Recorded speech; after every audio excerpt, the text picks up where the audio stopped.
Ja s kočuracima znam još i detinjstva, jer i ja sam jedno vreme bio šegrt kod braće Levkovci, koji su isto bili grnčari, pa smo ja i kočuracin često išli na rupe za glinu i tako kao djeca razgovarali. Od kako sam se ja otisnuo u široki svet kao putujući glumac, izgubili smo se.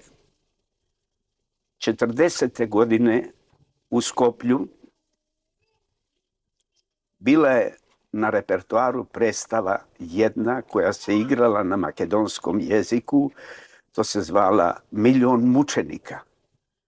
To dobrotom Velje Živojnovića, ta pjesa je išla na makedonskom jeziku i onda posle predstave posle te premijerne izvedbe, kad sam izlazio iz teatra, prišao mi je Kočaracin plačući što je sa scene slušao svoj materin jezik i rekao mi je, imat ćemo mi jednog dana svoje makedonsko pozorište.